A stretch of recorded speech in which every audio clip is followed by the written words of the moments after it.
Good morning, Year 3 Amber. Mr. Goodall here. And in today's lesson of Hey Mum, What is Diversity? We're going to be looking at where the characters live. So our LI for this lesson is to explore where the characters live and find out about different homes. Please pause the video here while you copy this down. The next two pages deal with where the characters live. So, as follows. We live in a house, and Jaylin, her friend, lives in an apartment. They are both places to live, but they are different. So what we're going to do next is find out definitions for where Sally lives and where Jaylin, if you remember her friend who only has a father because her mother lives in a different state, live. So the two words we covered were house and apartment. So let's look up definitions, first of all, for house. So you can do this with a dictionary of your own, or you can use this Merriam-Webster's Learning Dictionary with the permission of an adult.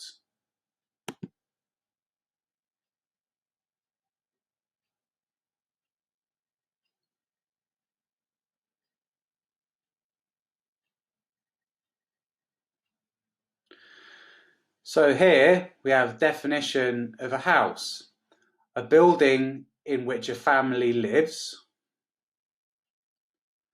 the people who live in a house,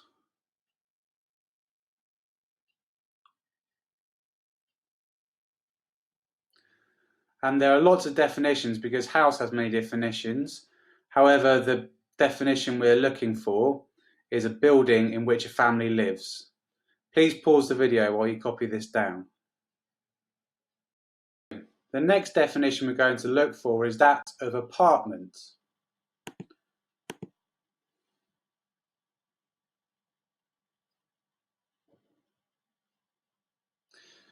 So apartment is a usually rented, but this is not always the case, room or set of rooms that is part of a building and is used as a place to live.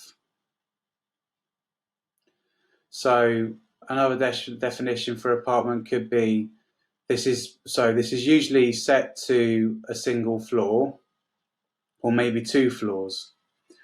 But it's a set of rooms that is part of a building and is used as a place to live. Here we have our definitions of house and apartment. So house, just to recap, is a building in which a family lives. So different types of houses can include a bungalow, which is one floor, but is still a separate building, or two floors, or in some cases, three floors, but it is a building in which a family lives. Apartment, on the other hand, is a set of rooms that is part of a building and used as a place to live. So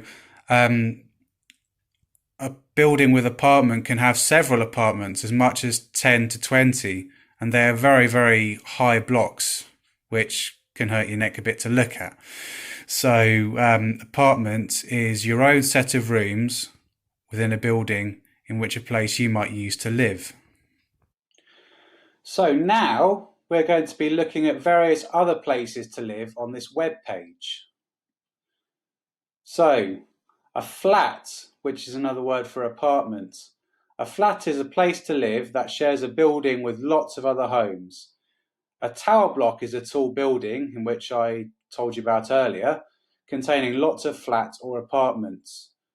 Blocks of flats often have lifts as well as stairs that serve the upper floors. A terraced house. A row of houses joined together is called a terrace. So if you walk down a road and there's loads of houses joined together, that's called a terrace. Mid-terraced houses have houses on either side. End-terraced houses are only joined to one other house. A semi-detached house. A semi-detached house is a house joined to another house. Semi-detached houses are built as a pair, so that is two houses which are built together, joined by one wall. 3-bedroom semi-detached houses are the most popular house type in the UK. A detached house. A detached house is a house that isn't joined to other houses. Detached houses have empty spaces on all sides. Detached houses are usually bigger than other houses. A bungalow. A bungalow is a low, single-story house. It only has rooms on the ground floor. Bungalows are ideal for disabled people and are popular with older people. British people sometimes buy a bungalow to live in when they retire. So retire means when they stop working and want to move into somewhere smaller because it might be cheaper.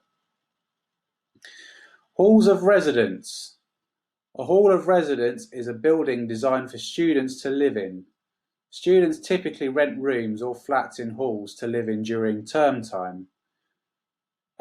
So when people go away to study, whether that be at college or university, they often live in halls of residence so they can be close to their friends and only occupy a single room because that might be all their needs. They'll have a shared kitchen, possibly a shared bathroom. However, these can be quite inexpensive depending on whereabouts in the country you rent them, and they're used for either living in or working in as a student. A houseboat. A houseboat is a floating home. Some houseboats have engines and can travel up and down waterways. So if you live near a canal, you may have seen a houseboat or several houseboats that people live in. Other houseboats are permanently fixed to land near a river. A mobile home. A mobile home is a house that can be moved to another place. Another word for mobile home is caravan. So some people may live in a caravan, depending on what your background is. It'd be very interesting if you maybe have a friend who lives in a caravan and seen what this caravan's like. Or you may live in one yourself. A hotel. A hotel is a place to stay for one or more nights. Hotels are often used by people who are travelling. So you may have stayed in a hotel whilst you've been on holiday. So a hotel is where you stay for a very short time, and hotels only consist of one room and a bathroom, or maybe a sitting area if the room is particularly large. A hostel. A hostel is a temporary place to stay for one or more nights. Youth hostels are for older teenagers and young adults. So these are places which have rooms with more than one bed where people stay in. Homeless people sometimes stay in hostels while they're waiting to be housed. So for this next exercise, I would like you to write where in these places you would like to live and why, and where on which of these places you might not want to live and why. So let me scroll up and down so you can see the pictures and you can see the words that are written by the pictures for about 20 seconds. And please take the time to go back and forth for this part of the video while you decide which of these places you want to live in and which of these places you might not.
So